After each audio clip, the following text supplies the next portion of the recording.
Thank you so much for joining us for another Bible story. We have been talking about our emotions. I keep forgetting about that alarm. Anyways, we talked about anger and we talked about sadness and how to calm ourselves when we feel like that. Today we're talking about fear. Fear is felt by almost everyone at some point in our lives. Even some people in the Bible felt fearful and scared. Check out this story of a specific time in the Bible when the disciples were full of fear. There was a moment in the Bible when Jesus and his disciples were traveling near a large lake. One day, Jesus said to his disciples, "Let us go over to the other side of the lake." So they got into a boat and started sailing over just as Jesus had told them. As they sailed, Jesus fell asleep. They floated further and further away into the deeper waters. As they continued on in the boat, a storm came down on the lake. The boat began to flood from the amount of rain that was coming down. The waves towered over the boat and crashed onto them. Jesus and the disciples were in great danger. The disciples ran as fast as they could to the bottom of the boat where Jesus was sleeping. They woke him up saying, "Master, Master, we're going to drown. How are you sleeping in this crazy storm? Can't you hear the thunder and see the waves crashing over us? We are so scared. What do we do?" Jesus got up from his nap and began to rebuke the wind and the raging waters. Immediately, the storm stopped and the waters flattened and all was calm. With just a few words, and the storms were over. Jesus looked at his disciples and said, "Where is your faith? Why are all of you so scared?"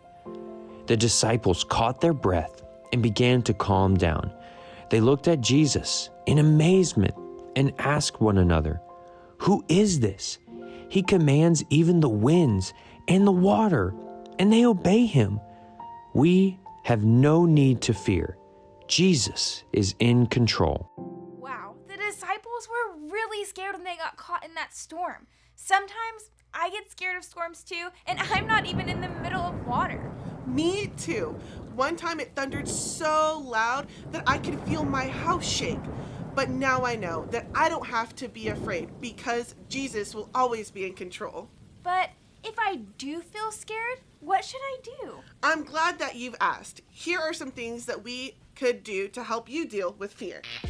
As always, just like we talked about in the other lessons, number one is to talk about it. It isn't good for us to be alone when we're feeling scared. Being with somebody that you love could be a big help.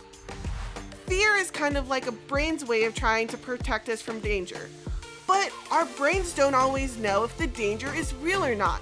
Step 2 is to become a thought detective. Could what you're actually scared of happen? Is it a fact or is it a feeling? Where did that thought come from?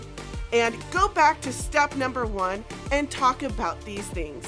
Even if we're scared that it could really happen, the feeling is real and your family can help you. They can pray with you and talk you through it. Get a favorite stuffed animal.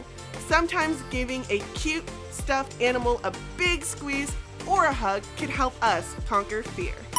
I can't wait to try these at home. Now that I know these special tricks that will help me, I'm ready to learn with Lexi. Don't you mean memorize with Mel? Oh, yeah, that's it. Take it away, Mel. Hey guys, welcome back to Memorizing with Mel. Who's having fun learning Proverbs 4:23?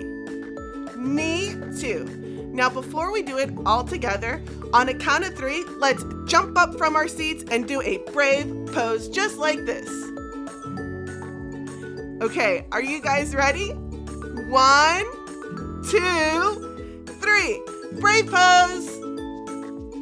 Whoa, some of you guys look really strong and brave. Now that we got that out of our system, let's do our memory verse. It goes like this. Guard our hearts above all else. Awesome job, everybody. Do you think we can do it one more time? Here we go. Guard our hearts above all else. Perfect. Can't wait to see you guys next week.